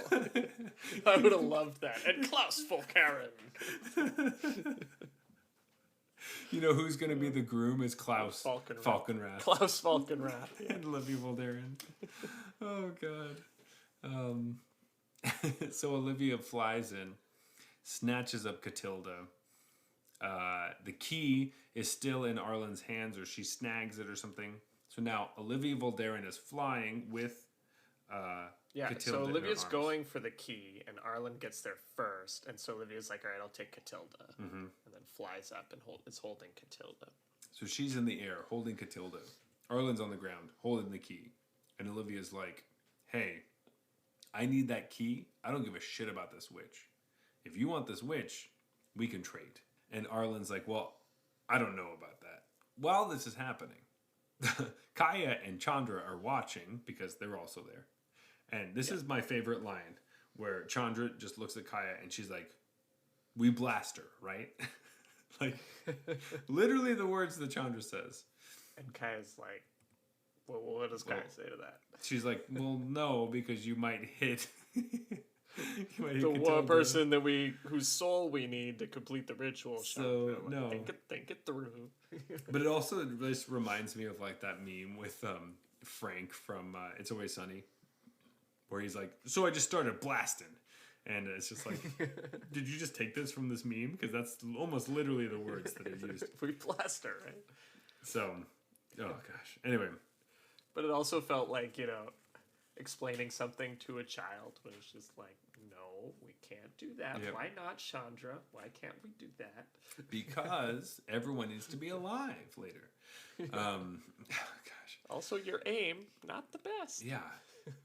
Sometimes they rate Chandra like that, and it's kind of frustrating. I felt like she went through an arc already through like meeting her mom again, and then like seeing Jaya and like learning aim through that and a bunch of other stuff where it's like... Yeah, she was supposed to have learned restraint or whatever from Jaya. Or accuracy, and she learned some of those things but then the end is still like, I don't know. Anyway, Then they just write her the same way. They write her the same way. All right. So this is another point where I'm frustrated. Arlen is like, fine, Olivia, I'll give you the key if you give me Catilda. Because first she's kind of like, can we finish?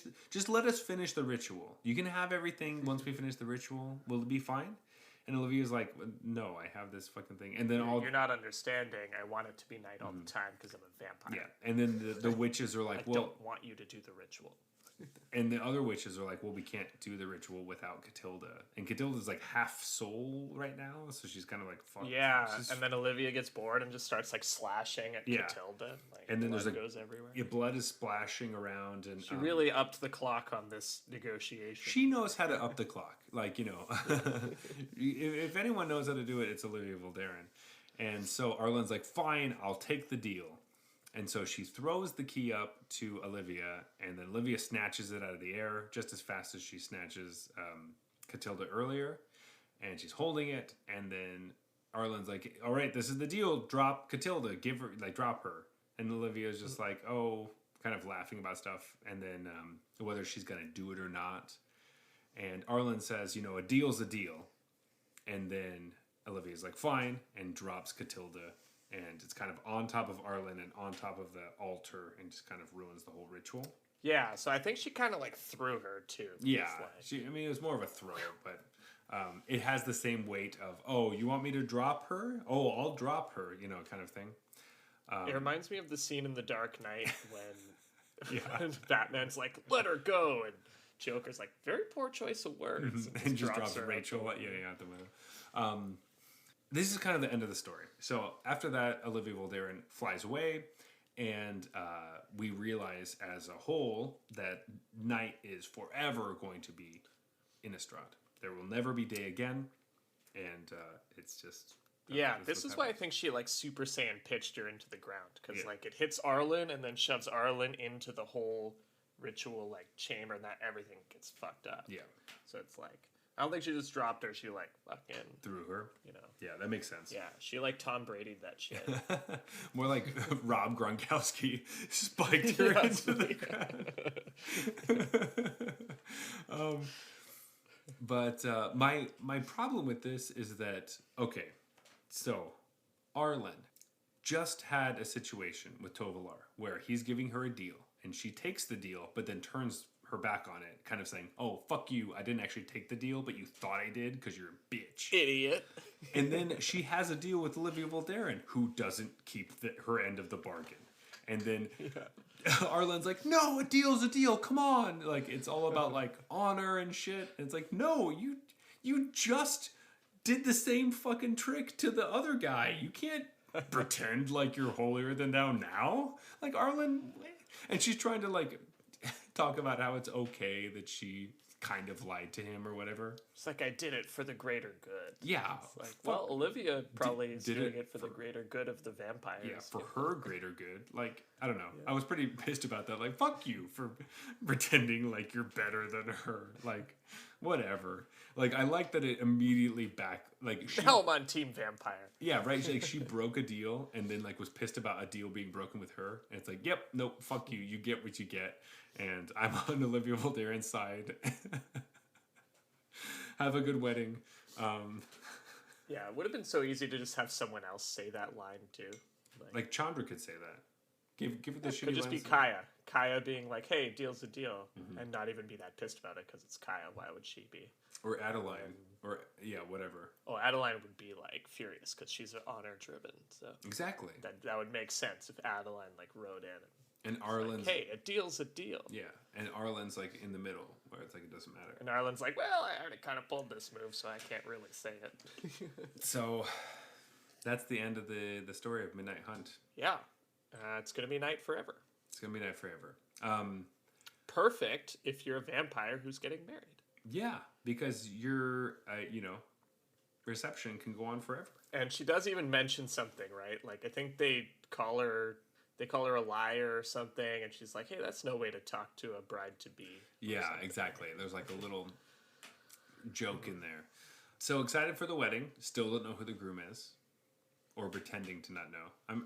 It feels like it can't be Soren at this point because he has like it's a power move and he has nothing. He Exactly. has like an empty castle. He doesn't even have like decrepit. He doesn't even have a moon silver key. Like he's got nothing. I know. Like maybe she was gonna marry him for the moon silver. That's why she wanted it so bad. But yeah. now she's like, I don't have to marry Soren now. That's a relief. Maybe she marries Sigarda.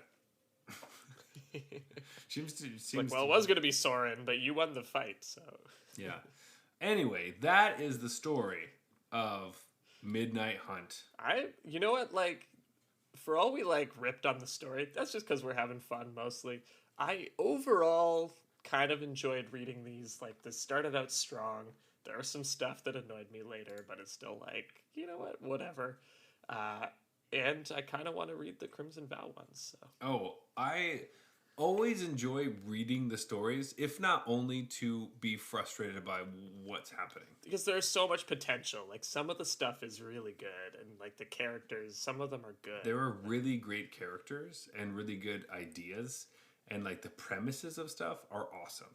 So sometimes the execution isn't fantastic. However, I do think that the writing of this one was quite nice, and I liked the author, because there were moments that were fantastic, but there were also moments that felt like maybe it was phoned in at like literally a paragraph would be like, oh, that seems strictly different than the other ones. Yeah, and again, a lot of it just feels rushed. It's like, you know, I don't know what the word limit is or whatever, but these are not that long. You could probably read these in, you know, about this time it listens to this podcast. It takes to listen to this podcast, so just do that instead. Yeah, but not even. Well, I mean, you could probably read these quicker than the pod. Well, sorry, yeah, you can't read all 5 of them in the time. That's what I mean. Sorry, like, to read the whole story. Gotcha. It would only take you an afternoon or whatever, or like, you know, but a few hours in the afternoon. And there's so much that they kind of want to get because they have to feature all these different things. So it does definitely move quickly, and a lot of the time you're like, wow, that person just made that decision like that. Okay, cool. I would have liked maybe a little bit more back and forth. And I think you alluded to this a couple of times. The dialogue often needs some help. Yes. There are moments where I'm like, that was such a beautiful piece of like that either that phrase or the words they were saying that I tried to pick out. I was like, that was awesome. That was a wonderful piece of writing that I really loved. Like, it was worth... Yeah. I wrote it down because I liked it that much. And I just want a Klaus Falkenrath card now. I mean, maybe we already have one. They just didn't actually put Klaus Falkenrath on the card, you know, the actual name, but we have a version of it. But yeah, I think that if I can say this right, the author of all these 5 stories, and I do like that they have the same author for all 5. I think it really helps it because in the past they changed. Didn't always do that, and it felt very fragmented. Yes, it felt very disjointed, and so this one was nice that there were, you know, some chunks were. It was more chunk by chunk basis and not so much story by story basis. But right. Kay Arsenault Riviera, she was wonderful. There are some. A lot of it is difficult to explain because it was just written a certain way that was nice. So if you're looking to feel what it feels like to be a wolf, read these. And they made some conscious decisions on what to focus on with their very, very limited space. Mm-hmm. So anyone who's done any of these creative writing exercises where you have to keep it under a word count, you know how hard it is. But anyway, that's basically how we feel about this and what the story is. Hopefully we weren't too drunk and you understood what happened. And if not, I hope you had a good time. Because we sure did. But with that... I had a great time. Let's go to last call and grab our last beer of the night before we rate these silvers into silver tiers. Whatever. Nice. Last one. All right, so we've been going so old school in the Silver series. You know, we're always talking about beers that are so old. But one thing I did want to do on the Silver series is bring something that's about on the line. And so for us here, it's Mill Street Organic. Mm-hmm. And Mill Street is like a old-time brewery in Toronto. It's almost like one of the first craft breweries, but then it got so big that it's just basically a macrobrew now. Yeah. So it's kind of right on that line of like, is this a microbrewery or a macrobrewery? And I think in Toronto, I would put Mill Street and Amsterdam in the macrobrewery category. Yeah, I think specifically they're like Mill Street Organic, like their basic one feels to be like their flagship. Their flagship one seems to be the beer that's like, this is the one that's trying to be like others that are like thirst quenching and nice, like a really chill like lager is what we're kind of going towards in this beer. And so it does feel like it fits in the silver series. Do you know what I mean? Yeah, totally. Because like the feel is the same, right? Exactly. It's in the same feel. So it's this beer is from Canada, of course. It's 4.2%, and it was founded in 2002, which is a bit different than the other beers that we've had tonight. They are a bit older. Let's just say that. Yeah, it's it's like 150 years older. Keith is just on average 200 years old, so like yeah. But we thought, hey, let's see if we can fit this in here. Oh man, but Jeff, let's try to rate these beers. All right, I'm gonna need to take a big sip of this one. All right. Okay. I see what you're messing with there, Mill Street. Let's see. So we are rating these beers. We have 4 beers and 4 tiers of silver. So we're trying to do silver 1 through 4. So 1 is the best, 4 is the worst. And that's how that works. That also lines up with Arena. It does. That's crazy. Yeah. It's just so strange. However, with each beer, we will assign a point value with the number that it's at. So silver 1 gets 4 points, silver 4 gets 1 points. That's how that works to make it super confusing. Because if we the formula is points equals 5 minus rating. Oh gosh, but yes, whatever that is, for sure. But in any case, we are trying to figure out what's the best silver beer, and once we figure out what that is, that silver beer may become gold. So when we finish our silver series, we may be able to start doing tournament brackets to see who gets there. Anyway, starting off with this one, oh man, I'm feeling pretty close actually with some of these. I have like my top 2 and my bottom 2, and I'm still trying to process which order I'm going to put each of those in, so. I think I know my bottom one. There's like 4 different possibilities for how I'm going to order this currently. But, yeah. I mean, that makes sense. Are you ready for yours, or should I go first? We're starting from the bottom, right? Yeah, we're starting from the bottom. We live in Toronto, so we're pulling a Drake. Mm-hmm. We're starting from the bottom till we're here at the top. That's right. Yeah. That's right. So for silver 4, I think I have my choice. Okay. I think my choice for silver 4 is Beck's. Okay. All right. Yeah. Beck's, I see it. And I don't think there's anything wrong with Beck's. So this was, one of our better silver showcases for me, where everything was. I enjoyed every beer I had. Like we've had ones before where we're like, wow, I don't remember this beer tasting quite this bad. And that's not what happened to me tonight. So exactly, I think that most of them felt fairly close to me. Mm-hmm. But my silver 4 is actually Dab. Yeah, it. I used to drink it a ton, like I said, when I first moved here. After doing that, there were times where I would pour it and I really needed to add some like citrus to it because it felt like it was rough, like I needed something else. And sorry, Dab. What beer are you talking about? I am talking about Dortmunder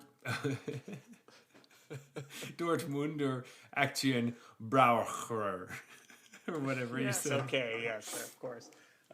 Thank you for clarifying. That was a fucking butcher. I have no idea how you're supposed to say See, you that. asked me to say it when I'd only had a couple of beers, and I asked you to say it at the end of the show. When I've had more of them. Yeah, so anyway. And I definitely didn't nail it, so. You did much better than I did. But anyway, dab, yeah, I don't know if it's like... It's not my preconceived notion, because I know that going into it, if I have an idea of what a beer is supposed to be, and then I drink it against the other ones, it will change. Dab was still like, this was fine. Though I do think... it happened the other way with Sapporo for us, right? Exactly. Where I think we both came in expecting it to do fairly well, and it bombed for both of us. So this one lived up to what it was supposed to be. It was not my favorite. So, but I also think like there's no way to avoid preconceptions. You just have to accept that it's part of why people make different ratings is people just have different experiences. But I agree. I think these were closer than we've had in the past. So with my silver 3, that means my silver 3 is Beck's. Yeah, this is interesting because my silver 3 was Dab. So. So and these were the two I was deciding between about how am I going to rate them in the bottom 2. Yeah. And I felt similarly with that. This is what... Oh, wait, sorry. You go to your silver 2 before I get it. I mean, obviously, we're a Canadian podcast. We have to rank the Canadian beers 1 and 2. And it's just about how we put the other German beers in the bottom. Yeah, exactly. Yeah, so this is where, I'm talking about... like personal experience and preference, and that could easily be factoring in here. But my silver 2 is Mill Street. I agree. Mill Street was my silver 2. I didn't think that that's where it was going to sit. No, I would have had them at number 1 as they're the closest to a craft beer. Yeah. But it really hit that way, and... Man, coming in hot, Alexander Keith's at the top. Alexander Keith's, yeah.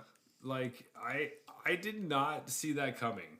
I'm really happy with it too, because I want to really like Alexander Keith's, and knowing that now these ones, 2 of them, Dab and Beck's, are ones that I don't drink very often at all. Right. Mill Street I drink often.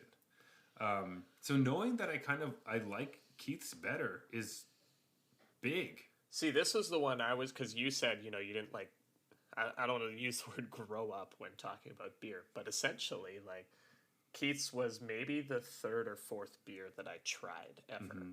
So, it's just like something that's around here. And so I thought maybe my bias was coming in on this. It's like, it's just like, I'm remembering it fondly or whatever, and all that. But when you're saying, it wasn't around when you were first starting to drink beer, you still selected it. It's maybe like, hey, maybe it's just actually better than I'm giving it credit for when because I'm always just like, it's a macro brew, whatever. And I don't know if it's because I looked up that they have other beers I'm excited to try or what, but like, it's not bad. It was good. I liked it. Yeah. I was like, oh, this is great. Like I'm having a great time with this. That's wonderful. So, in any case, happy with Keith's, Mill Street, and we were pretty close on the German ones as well. So, there we go. Successful Silver Series, I would like to say. Yeah, I mean, sorry, Germany. If you have any better beers, send them our way. But the Canadian ones are better. Could also fit our palate a little bit better as well. Yeah, of course. Yeah. Classic. I mean, I really felt that the Dab was just like too strong, needed to be watered down. Yeah, absolutely. Like just some water would have really helped that beer. Said no one ever. Except the creators. Yeah. Jeff, I do think it is closing time. Closing time. One last call for alcohol. Oh, wow. This is the first time he's ever done it while drinking. That's amazing. Yeah. Try that. You can always find us at Arena Regulars on Twitter and Instagram. Also look for us on Arena under the username Arena Regulars Podcast. If somebody's on there blowing all of our gems, losing drafts, it was me last week. I thought you were going to throw that on me. That's really nice. Oh no, I blew a lot of gems, bro. Don't log into that account. You don't want to see the numbers. Perfect. I haven't been in that account in a while, so that's good. If you want to talk to me personally, you can find me at Zulberg. That's Zeulberg. But Jeff, where can they find you? I'm on Twitter, BluesBrewsMTG, spelled like it sounds. And please leave us a review on Apple Podcasts, Spotify, and Stitcher. Any place you can listen to this podcast as I try to slur through this thing because we had a drunken Vorthos. I mean, to be fair, they can leave us a review wherever the hell they want. You know, if you leave us a review on like Expedia, that's just like the arena regulars are the best, and it's attached to anything, I'll be down. Yeah, put it on a random Amazon item that you just bought recently. Totally. Yeah, for sure. Just don't leave it in your notes. Toilet paper holder. Yeah, don't leave it on your notes on your phone so that people can't see it. Put it on something that people can see. Yeah, it needs to be online. We honestly That's all that we ask, though. Yeah. That's all that we ask. Yeah, it could literally just be the last thing that you bought. Just leave it as a tip to your Uber driver. Yeah.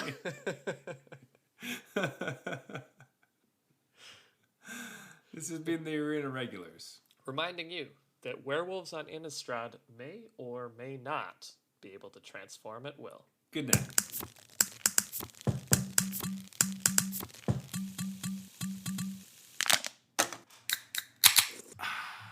All right, that's fine.